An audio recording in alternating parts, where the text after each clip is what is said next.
Folks, welcome. Thank you for being here to celebrate Brian's life. And you have no idea what your presence means to this family. As you have carved time into your precious schedule, you have carved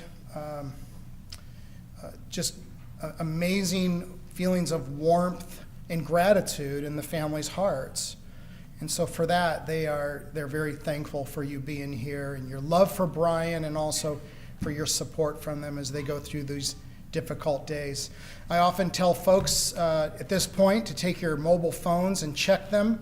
The guy that doesn't check them is usually the one that rings. So if you could do that, if that's hard for you, ask someone younger next to you and they can help you with that process today. By the way, let me introduce myself to you. My name is Randy Williams. I'm a friend of the family's. Proud to be a friend of this family's. I'm a pastor in Anthem at a little church called Arizona Hills Community Church, and it is my honor to be here with you and to kind of guide us along in the next few minutes as we celebrate Brian's life. I wanted to just take 1 minute and share with you a Bible verse that I think is very appropriate. In reality, what we're doing is we're framing the next few minutes. There's a couple things that we need to know about this celebration. First of all, there's a reason why we call this a celebration. In some ways, this is also, you might call a graduation, knowing that Brian is not just in this random, methodical kind of better place, but he's in the presence of God. And so that's why we're here today.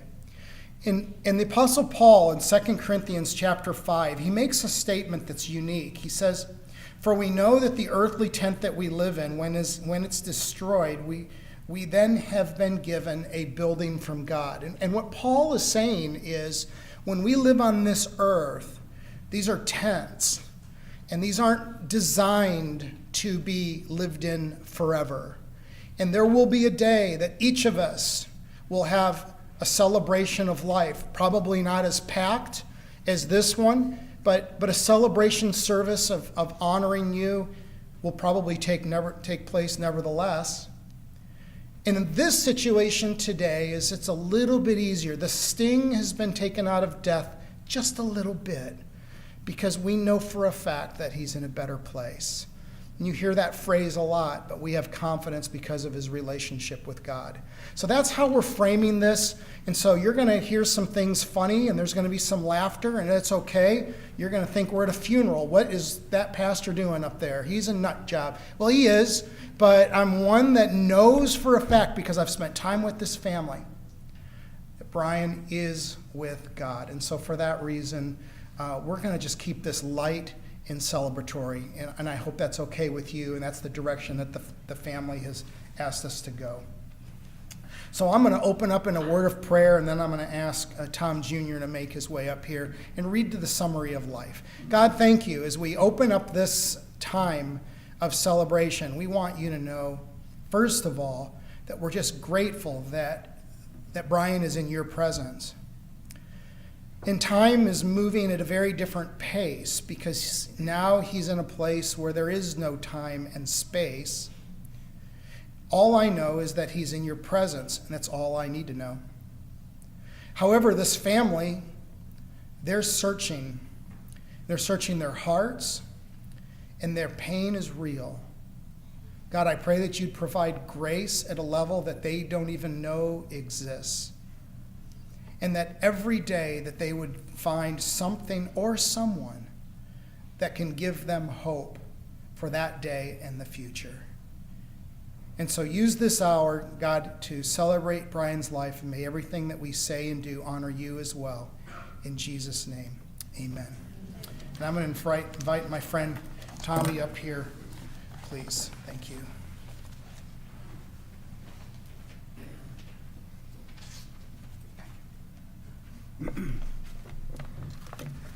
Brian Joseph Merkel was born on May 2nd, 1982, in Oceanside, New York, to Tom and Lorraine, a birthday that he shared with his cousins Pam and Adam. He was only 7 and a half when little Brian came into the world. 22 months later, Becky joined Brian and myself. The home was always filled with friends and family. Whether it was from Windsor Avenue Bible Church or many family members and cousins were always at the house. Brian was fortunate to spend his summers at both of his grandparents' homes, on Long Island and in Maine. First at Grandma and Pop's house in Bellport, Long Island, where he was swimming in the bay, fishing, and boat rides to Far Island with Pop. Then in Maine, at his Grandma and Grandpa Frank's house, helping Grandpa do his never-ending chores. Around the yard, always surrounded again by all of our cousins, ending the day when Grandma would take us to the lake. In summer of 1993, Dad retired from the fire department and moved the family to Phoenix. It was here where Brian really developed his love for music. Brian loved to play the drums and the guitar. For high school, he went to NSA, New School for the Arts, which specialized in music. It was there that he made long-lasting friendships. He also taught music for 15 years. Brian loved being an uncle, whether it was spending time with his nephews, James, 18, and Matthew, 13, when they were here visiting from New York, or being with his 3-year-old niece, Reese, who he adored and would color with, try to teach her to play the drums and play endless, and I mean endless, games of hide and go seek. In the past few months, he truly found his niche. He always loved to help people and find his calling in CBD, oils, and vape, encouraging people to cut back on their nicotine use and help with their physical health, which has always been a part of his caring spirit for others. You will hear stories about Brian tonight, and many have stories you will share. He had a few bumps in the road, but we all have. His love for music and teaching music made him who he is. His time here with us was short, but he is in a place now with his grandparents and Grandma Mo. Let's just say, I'm sure he'd rather be here with us than with Grandma and her wooden spoon.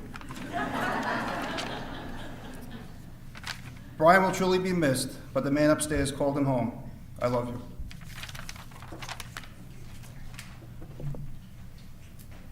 We're going to listen and reflect on a song called Broken Halo now. Seen my share of broken halos, folded wings that used to fly. They've all gone wherever they go, broken halos that used to shine.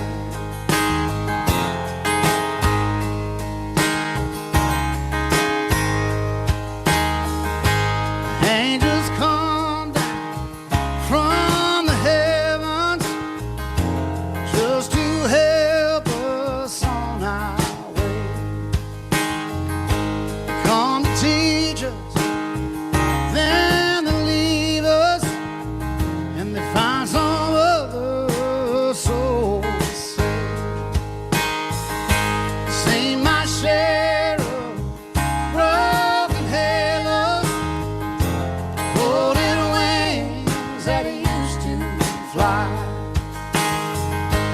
They've all gone wherever they go, broken halos that used to shine,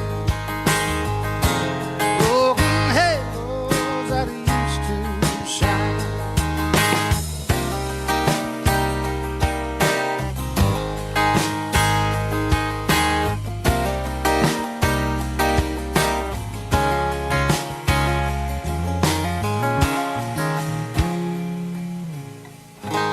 Don't go looking for the reasons. Don't go asking Jesus why. We're not meant to know the answers. They belong to the by and by. They belong to the by and by. Seen my share of broken halos, folded wings that used to fly. They've all gone wherever they go,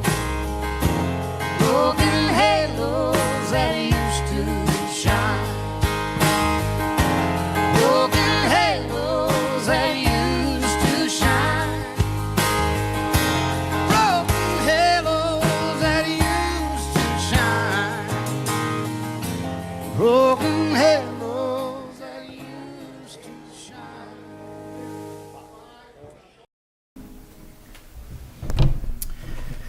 Tom, come on up here. I'm going to invite you up here to give your words regarding your son, and thank you for the strength it takes to do that, buddy.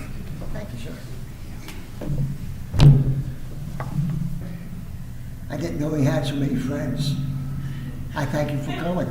I don't know what to say after my son. He says it all, but like I told him, I said, I'll just ring it after you read that. I'll see if I can fill in those slots and what we missed, because I've been with him, with Brian here, Tom's been back there, so I've gotten to know all the different faces, all the friends.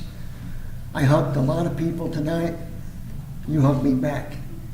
Some of them have told me that Brian's teaching method, he would not just teach. What do you like to play? Who do you listen to? Instead of just, here's the notes, this is what you play. No, I like this group, I like their style, teach it to me. And that's the way he taught his music. He started back in early 2000 at the church with Sharon Stevens teaching guitar. His love was drums. Now, if your son wants to play drums, discourage him. Because all the bad players come to your house because it's a pain in the butt to move the drums. I had the cops at my house one day, 5 o'clock at night, they were playing, at that time in the garage. Somebody dropped a dime. Oh, they're making too much noise. I followed the cops down. I said, yeah, I was a fireman. Who called? Oh, we're not allowed to say. Oh, so it's like a false alarm? Yeah. I said, number one, I know where my son is. I know where his friends are. They're in my house. I said, what time is curfew? Oh, 10, 11 o'clock. I said, what time is it? 5 o'clock. I said, they're still going to practice playing. As I'm walking around, the 2 cops go, off the record, it sounded good. You know. So that was the beginning of one of the first bands. I used to go, after I got him out of the garage, I had the spare bedroom downstairs. I put 2-inch styrofoam on the walls. I put mattress sets on the walls. I go next door to my next door neighbor, Steve. What do you want? I said, I want to come in. I sit down, I said, hey, pour me a glass of wine. So I'm sitting there having a glass of wine with him. He goes, why are you really here? I said, I want to hear what's going on and see how loud it is in your house. So I have concern for my neighbors, and like Steve says, no, I can put up with it. Yeah, no problem. It says when he makes it big, I want front row seats. That's a payback. But anyway,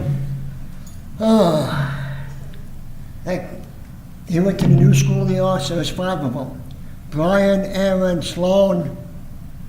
Okay, come on. Leah and Morgan. Not Morgan. Oh, my mind's mush. Okay, Corey. Anyway, they went to school, we carpooled together, and they have still and remained good friends through the years.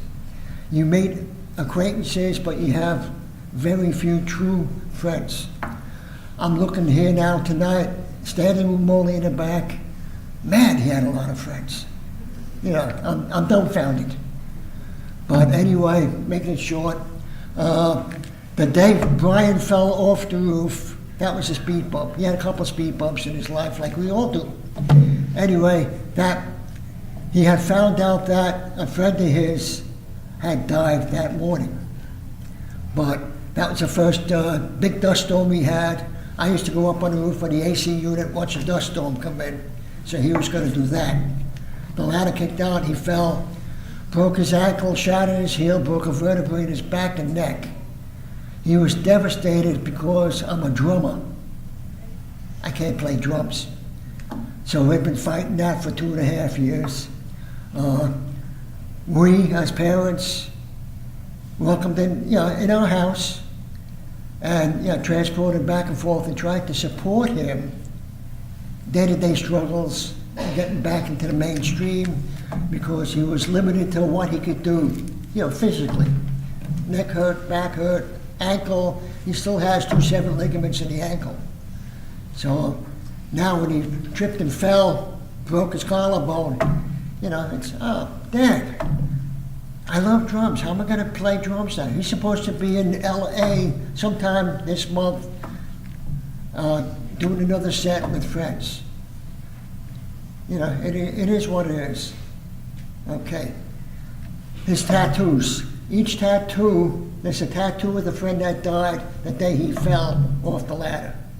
His tattoos, like a lot of yours, tell a story about your life, your friends. You know what the tattoos mean, you reflect on that.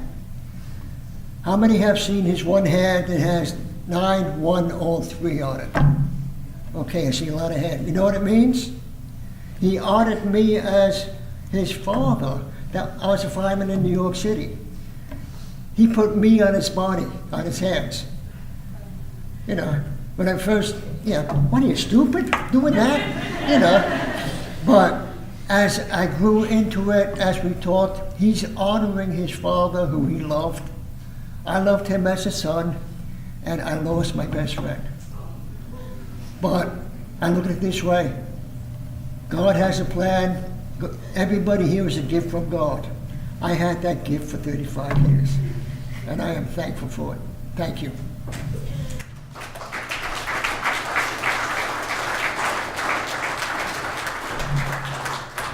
This is Corey, and thank you so much for coming on up.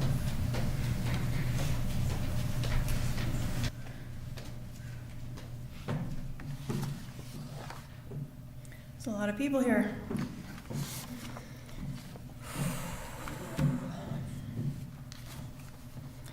When I was asked if I wanted to speak here today, I immediately knew it was something I wanted to do. I am so honored to be here today. As I spent time reflecting and writing for this, I realized that I don't need to get up here and tell you all what an amazing person Brian is. Everyone in this room has been positively affected by Brian in one way or another. I could go on for days about the greatness that lived deep within him. Instead, I come here today to try to help everyone be more at peace with Brian's passing. I would love to share with you all something that has helped uplift me during this difficult time. When I went to bed the night after Brian passed, I had a dream. I woke up from this dream at about 3:30 in the morning with this surge of energy throughout my whole body. I knew that if I tried to go back to sleep, that I would lose this feeling and possibly forget what I just experienced in my dream. So I grabbed my phone and I typed out what had happened. This is what I wrote. Brian came to me in my dream. I couldn't really see him, but I could feel him. He and I had this back and forth thing about his hair. I always wanted his hair to be long, and he would always cut it. But every time he would cut it, he always wanted it to be long again, and he'd attempt to grow it out again. He always knew how to get a rise out of me by teasingly asking me, should I grow my hair out? Even up until he died, I would still randomly hear from him about his hair whenever he was growing it out. In the dream, we had a conversation about his hair, and he asked me what he should do with it now. Then all of a sudden, I remember laying down, looking up, and there was this bright light above me. I could feel as if his arm was reached out to me, and I was reaching back, except my physical arms weren't actually reaching to him, just the energy from my heart was. He didn't speak the words, I love you, or say that he is with me, but I could just feel it from him, like he was communicating it to me through this intense energy. Through this energy, I could clearly see that he was young, free, happy, and at peace. If I were to describe the Brian that I saw and felt, it was like the Brian I knew with those kind, gentle blue eyes. Those blue eyes that once looked at me with so much love and so much life, just like the way he would look at me when we were younger. That morning, as I felt energized and joyous about my dream, I went to a donut shop. When I walked in, the song So Far Away by Stained came on. Now, I purposely haven't listened to Stained since I was with Brian because it reminds me too much of him and our time together. When I got back in my car, I put the song on and read the words along with the song and just cried. Brian was always such a great poet, and he always paid close attention to song lyrics that resonated with him. I felt as if these words were coming straight from him. I would like to share the words of this song with you now. It's called So Far Away. This is my life, it's not what it was before. All these feelings I've shared, and these are my dreams that I've never lived before. Somebody shake me because I must be sleeping. Now that we're here, it's so far away, all the struggle we thought was in vain, all in the mistakes one life contained. They all finally start to go away. Now that we're here, it's so far away, and I feel like I can face the day, and I can forgive. And I'm not ashamed to be the person who I am today. These are my words that I've never said before. I think I'm doing okay. And this is the smile that I've never shown before. Somebody shake me because I must be sleeping. I'm so afraid of waking. Please don't shake me. Afraid of waking. Please don't shake me. Now that we're here, it's so far away. All the struggle we thought was in vain. All in the mistakes one life contained. They all finally start to go away. Now that we're here, it's so far away, and I feel like I can face the day, and I can forgive, and I'm not ashamed to be the person who I am today. Now, take what you will from this experience of mine, but for me, I feel like the words of the song is his way of letting me know where he is now, and letting me know that he is free and at peace. This has brought me great comfort and peace, and my hope today is that it will do the same for all of you. Brian would definitely want that. He had so much love for others. Brian will always be a part of each of us, and we all feel enormous gratitude for the life lessons that he has taught us and the memories that he has so fortunately gifted all of us. Rest in peace, my sweet Brian. You fought as hard as you could. Now it's time to rest and be surrounded with all of the love you so deserve. We will all move forward today and forever carry your love in our hearts. I know I'll see you again, whether far or soon. I will love you forever, and you'll always have your own special place in my heart. Thank you.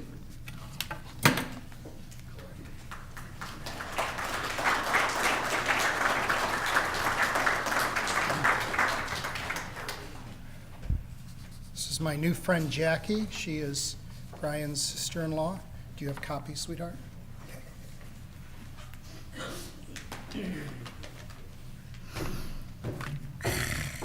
Well, everybody had something to say about Brian, but there were a few people here that could not be here that wanted things to say, so I am going to read that. His Uncle Dana, who lives up in Maine, sent me a letter and asked me to read it.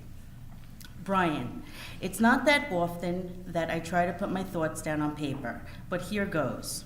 I clearly remember the day you were born. May 2nd had a great ring to it. You shared the day with two of your cousins, Adam and Pam, many of which were celebrated on 2nd and 3rd Avenue. Your inquisitiveness went unmatched. Your eagerness to obtain why, who, and how was at times exasperating. In hindsight, it was fabulous, and you carried that wonderful trait with you always. One of many examples, that old Seaberg jukebox that we had. Not only did you love to play it, but needed to know how it did and what it did. You'd watch it when I had opened it up, as it would select Kokomo. And I would often tell you that there were a lot more songs in that machine, threatening that I was going to take the song out. Never did. It is still in there to this day, well played and worn. Your love and knowledge of music was unmatched and to be happily envied. Lucky genes from both sides of your family, except Grandpa Joe. No one was safe from that. You were precocious, impish, sarcastic, wonder where that came from, but never vindictive, always precious. Distance separated us, but time did not.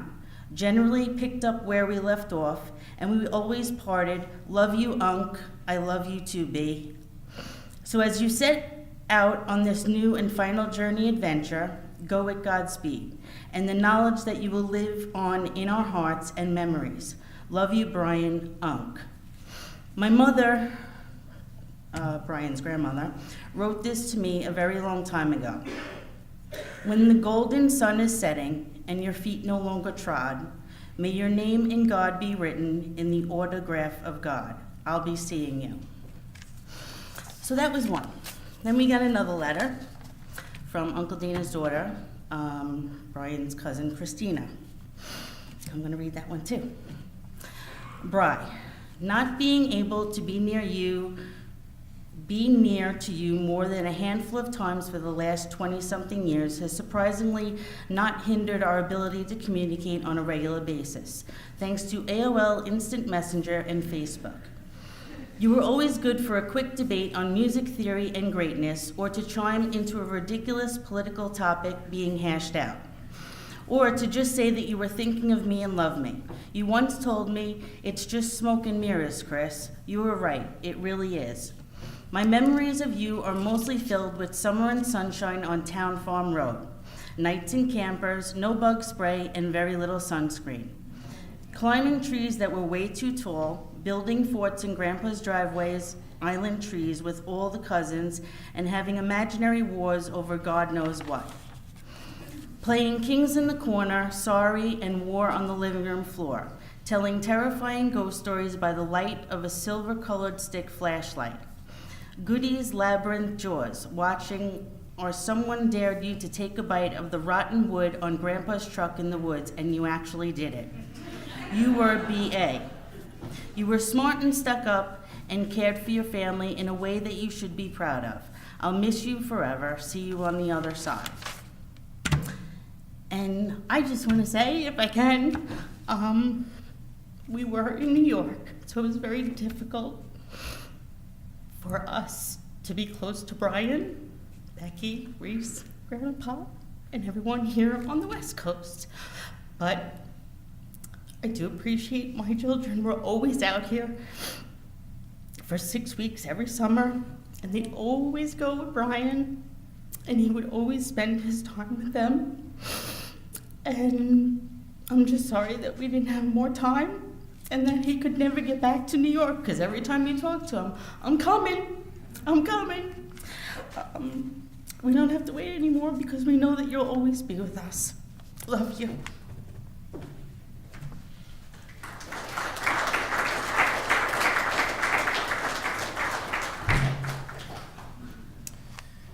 Brian's cousin, Diane, I think is going to say a few words. Where are you?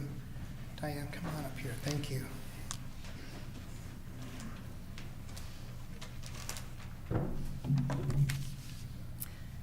My husband and I were visiting from Pennsylvania last week, and I was looking forward to visiting with Brian.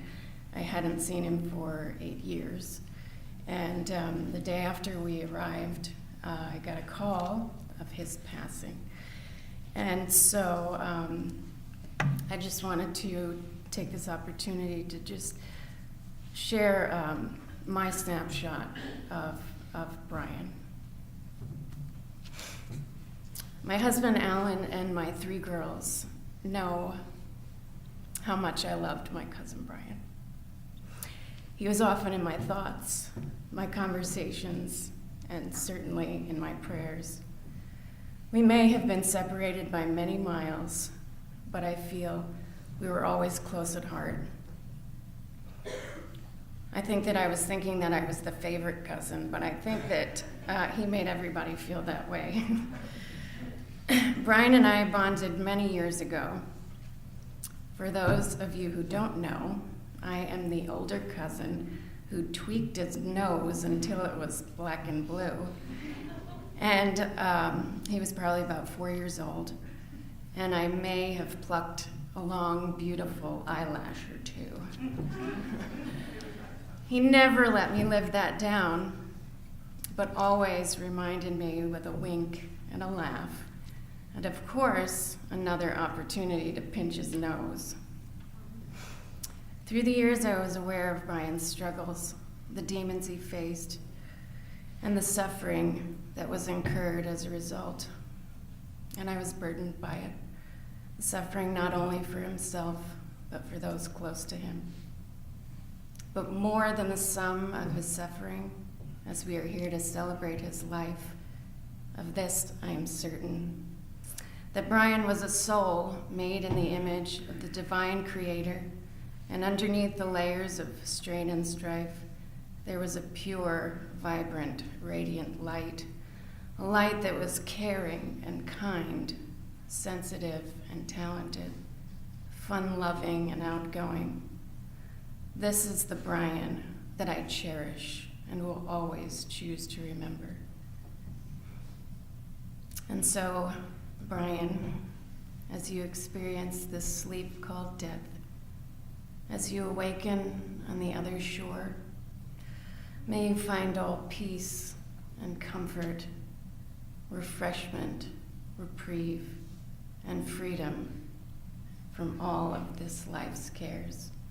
I will miss you. Thank you.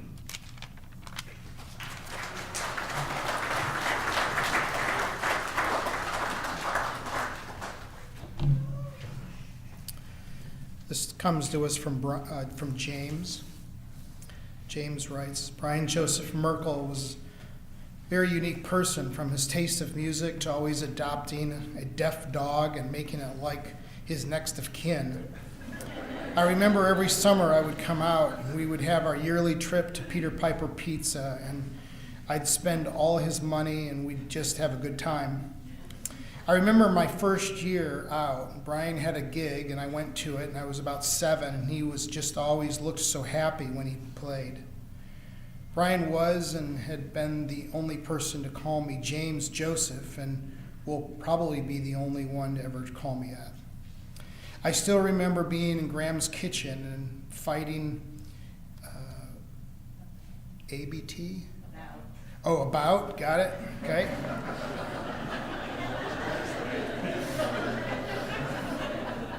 I'm a baby boomer, I'm sorry, I am, no idea. So about who the, and I gotta say I've never said the word turd before at a funeral, but I got a feeling I'm about to. So finding about who the bigger turd was and is trying to top the other one. This is good stuff, James.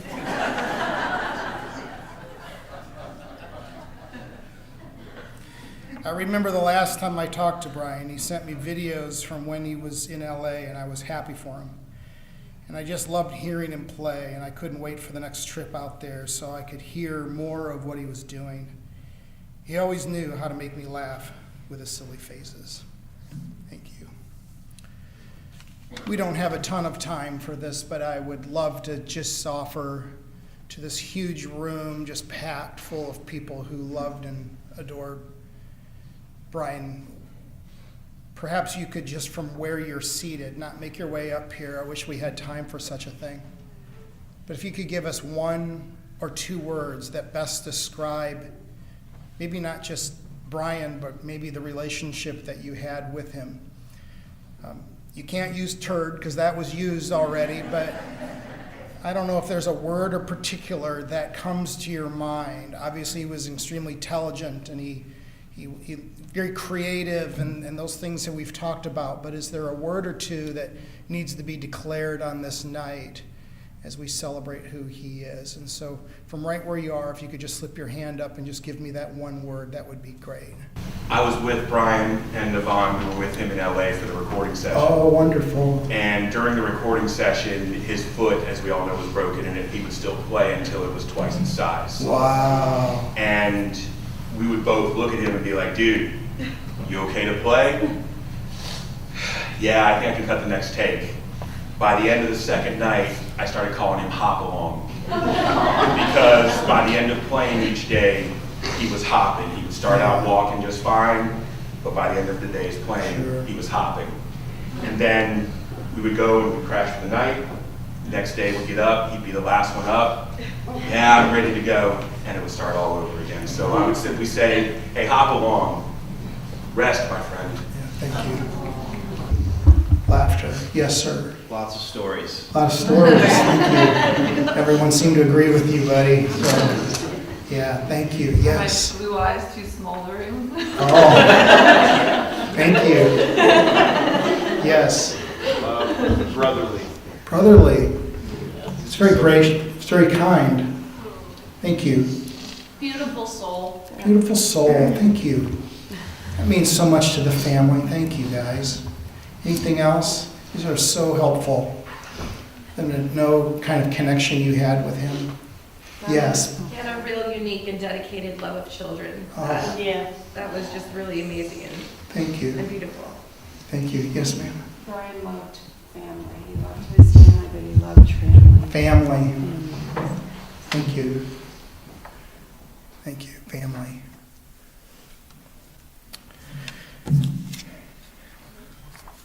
Lorraine has asked me to read a passage from 1 Corinthians 13. Does she want to read it? You do?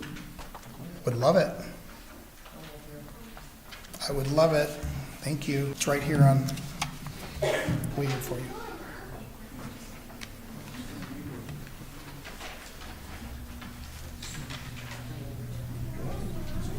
She's a dragon.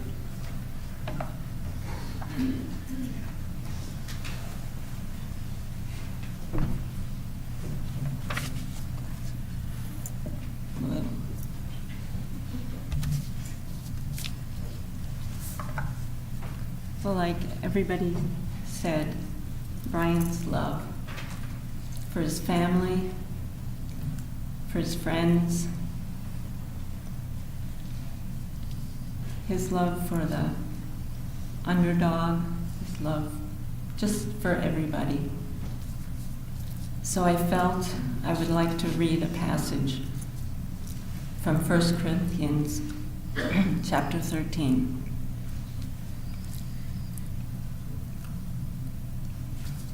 If I could speak all the languages of earth and of angels, but didn't love others, I would only be a noisy gong or a clanging cymbal.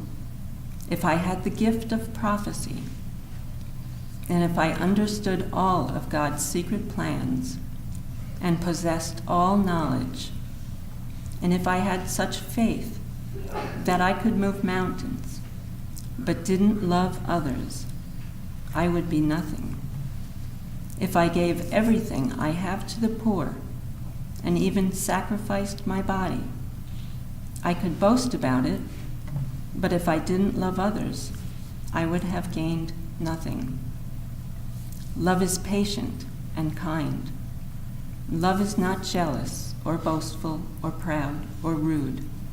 It does not demand its own way.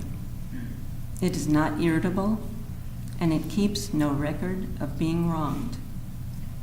It does not rejoice about injustice, but rejoices whenever the truth wins out.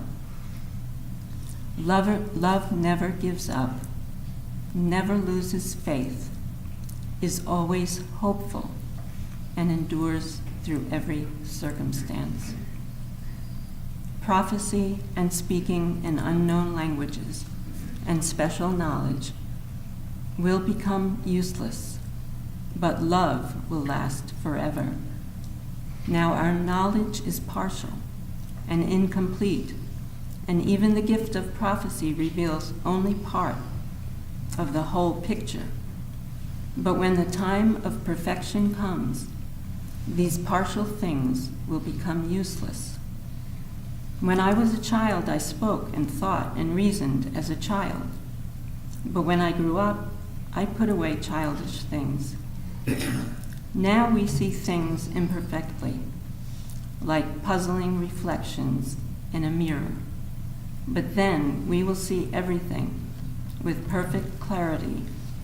All that I know now is partial and incomplete, but then I will know everything completely, just as God now knows me completely.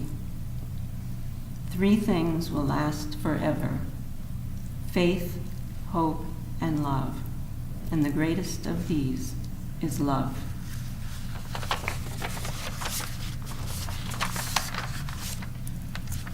Thank you for being there for Brian, all of you.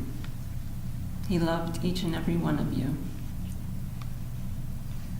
Thank you, Brian, for being our son. I'm going to miss you, but I know we will see you. I have that hope, I know beyond a shadow of a doubt.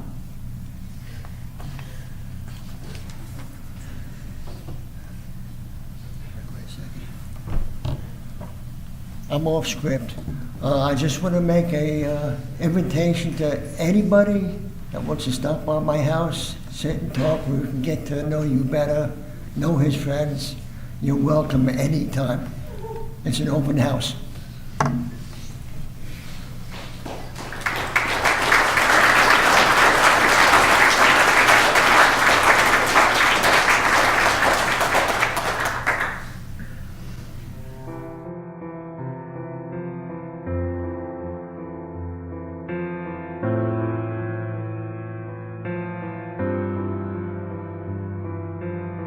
I wanna walk with you, Jesus, feel your presence and know you're near. I wanna see you, Jesus, move in power and cast out fear. I need to hear you now, I need to know it's you. I'm standing on your promises, I know your word is true. You're bigger than what I see, it's you in exchange for me. 'Cause even the impossible can be reality. Jesus, I believe. Jesus, I believe.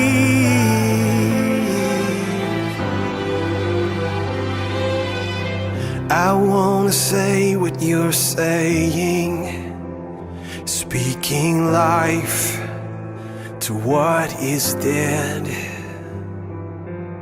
And I wanna cling to you, Jesus, ooh, hanging on your every breath.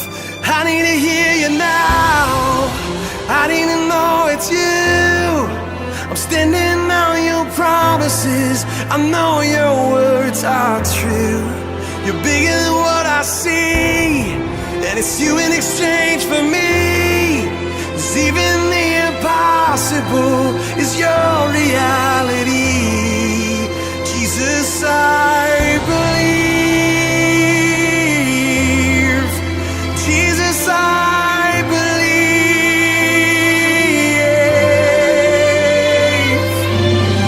So let your kingdom come, and let your will be done here on the earth, just like it is in heaven.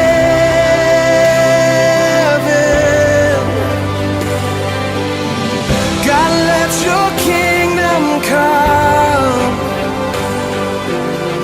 and let your will be done right here on earth, just like it is in heaven.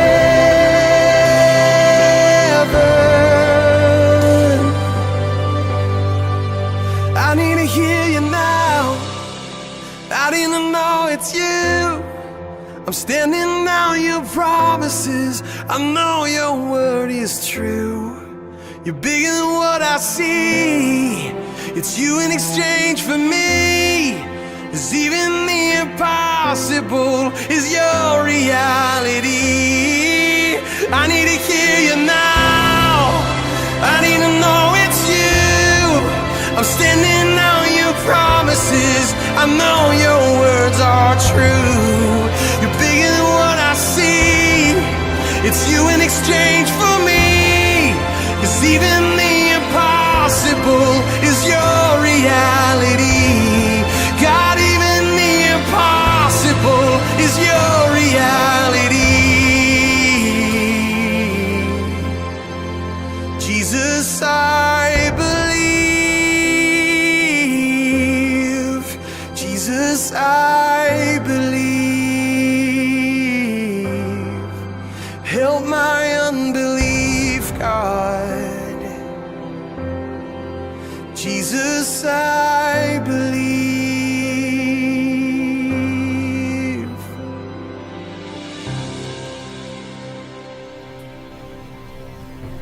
And I don't think you could have picked a better song. Isn't that amazing? Great words. Thank you. When I think about where families go for help, and Becky, you know, you and I have done a lot of these together over the years, 100 maybe, I don't know. I've been touched today, guys. I've been touched. We all have been. There's a couple things going on in this room that's really obvious. I'm going to state the obvious if that's okay. Number one, you grieve deeply and your hearts are broken and your souls have been dented. And I get that, and so do all of us. And that's why we're here rallying around you. But there's something else happening here, and there is a sense of confidence of where he is that is true, and it is right, and it is appropriate, and it is built on the resurrection of Jesus. And I love that. And I don't know how folks make through life without that kind of confidence. I know you're not supposed to talk about politics and religion, but I'm not. I'm talking about Jesus. There's a big difference. So people go to several places for help. They go to family, and I get that. This family is rallying together and loving, and it's a treat to watch. No one knows us like family. No one can come around us and care for us and hear us. No one can understand us like family. It can be decades since you've seen each other, but when you're family, it's family, right? And so we're watching this family come together from East Coast to West Coast. It doesn't matter. And it's been a privilege, even in my office this past week up in Anthem, to watch that occur. There's a second thing that happens is friends gather. As Tom mentioned, this place is packed.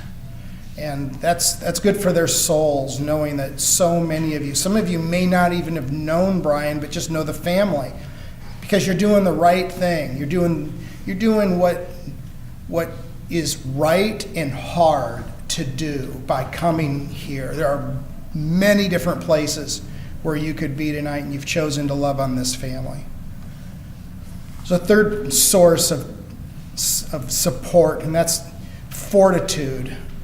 And fortitude is a tough thing. Some have more than others. My 99-year-old grandmother has more fortitude in her little finger than I do in all of my entire body. It doesn't matter how big, tall, how old, or young. Some of us have a little bit more than others. But there's a fourth F. It's family and friends and fortitude, but then there's a fourth one, and it's faith. And I wrote a couple things down as I was listening to that song. The song's called Jesus, I Believe. But then he sings something, Big Daddy Weave sings something in there. It's just one line. And he says, but help my unbelief. I believe, but help my unbelief. C.S. Lewis once said that the greatest and the best prayer that applies to any and every situation is that. I would not be surprised if they found that from C.S. Lewis writing. Jesus, I believe, comma, but help my unbelief. This family has asked me to inform you that confidence in God is available to all. Isn't that correct? So I've done that. I am only the messenger. There are better messengers, but there's no better message. And so as this family grieves and they leave this property today, and life goes back to their new normal, which just stinks, they have a confidence underneath it all that just is evident and real and lasting. And that relationship is with God is available to you. And the best prayer you could possibly pray is, God, help me. And Jesus, I believe. Help me in my unbelief. I'm going to pray a prayer of blessing for this family, and I'm going to lead us in the Lord's Prayer. It's a prayer that's prayed at recovery meetings and churches and millions of times around the world each day, because it's a prayer that just possesses just this inerrant power, and you know it. And so as you can imagine, this beautiful Hanson Chapel, if you'd like to join me, there's different ways to pray it. We're going to pray my way because I happen to have the mic, so we're going to just kind of go that direction. But if you just kind of bear with me with that prayer, and then we're going to have one more song that we're going to reflect on when it's over. God, thank you for the confidence that Brian is in your presence. Paul said, absent from this body, that is, when we've left this body and this earth, when we have a relationship with you, God, we then move into your presence. There's no middle ground, there's no hoping, there's no wishing. It's just the way it is, and we thank you. And God, as this family grieves together, may they cling to the grace that's available in Jesus and the cross. The tomb is empty. Jesus defeated sin and death, and for that we are forever grateful. God, this is a prayer that we all know, but today it means something just a little bit more as we pray, Our Father, who art in heaven, hallowed be thy name. Thy kingdom come, thy will be done, on earth as it is in heaven. Give us this day our daily bread, and forgive us our trespasses, as we forgive those who trespass against us. And lead us not into temptation, but deliver us from evil. For thine is the kingdom, and the power, and the glory forever. Amen. And then we're going to listen to a song, final and lastly tonight, appropriately called The Other Side.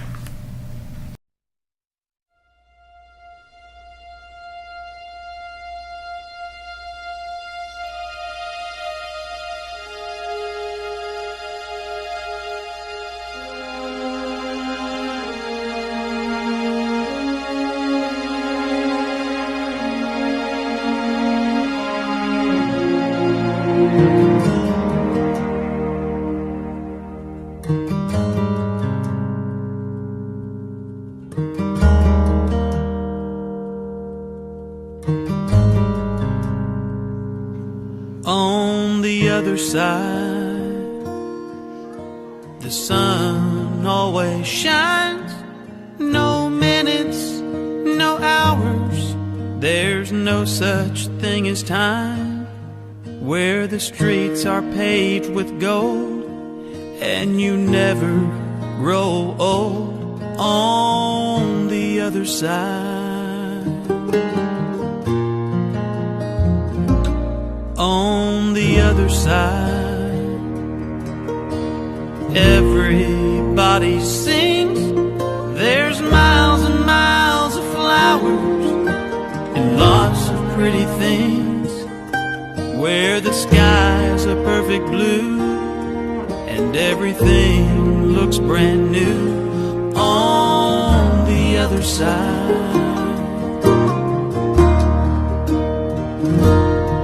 well, I've never been to heaven.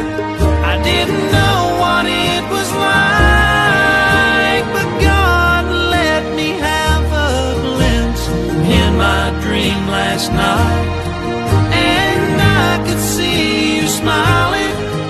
You were looking right at me, and for the first time in a long time, on your face I saw some peace, and I knew everything was gonna be alright. On the other side,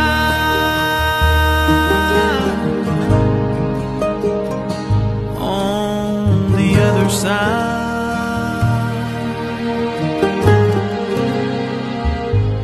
on the other side. Do you ever see me cry? Do you know how much I miss you? Wish I could have said goodbye. Just one more I love you. Oh, am I really getting through on the other side? Well, I've never been to heaven. I didn't know what it was like, but God let me have a glimpse in my dream last night, and I could hear you laughing. You were looking right at me, and for the first time in a long time, on your face I saw some peace, and I knew everything was gonna be alright. No more tears and no more saying goodbyes on the other side.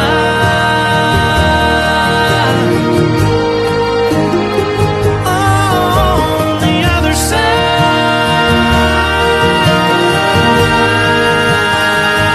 On the other side. The other side.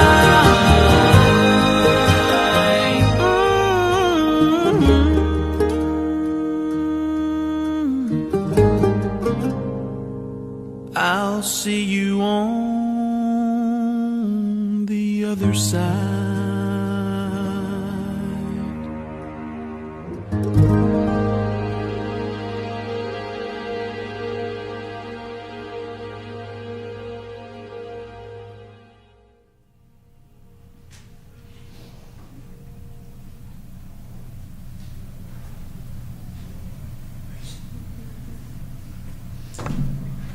So I just want to say on behalf of my family, thank you guys so much for being here.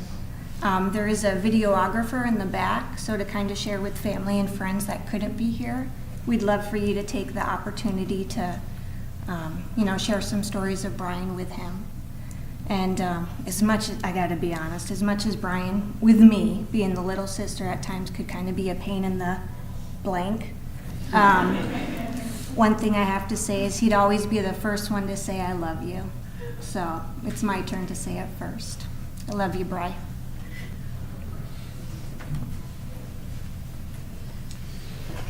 Folks, this does conclude the service. We can't thank you enough for being here and loving on the family.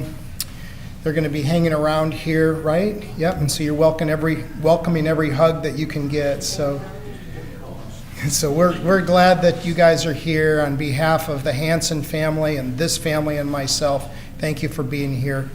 God bless you. You are dismissed. Aruba, Jamaica,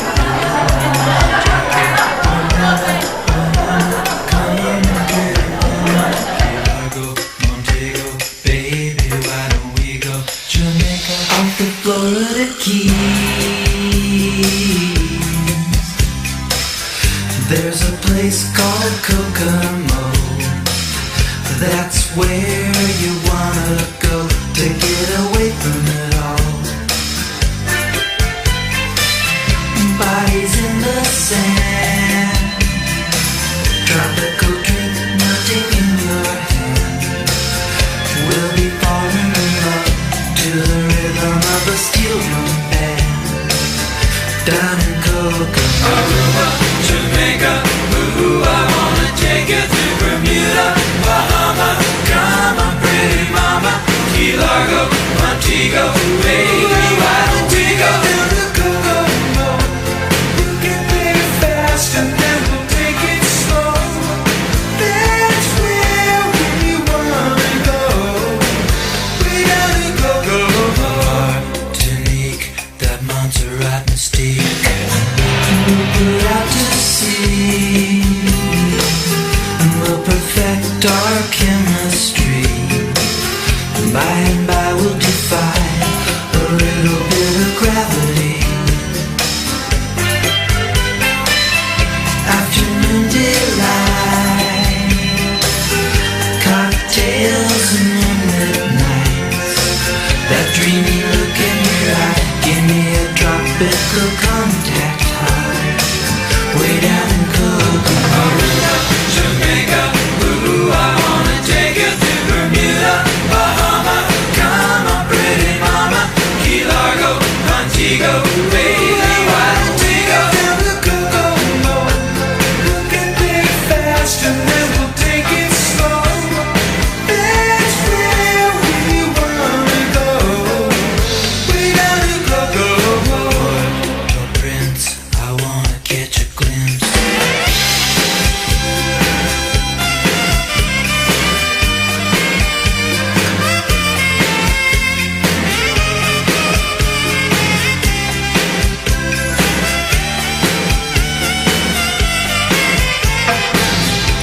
everybody knows.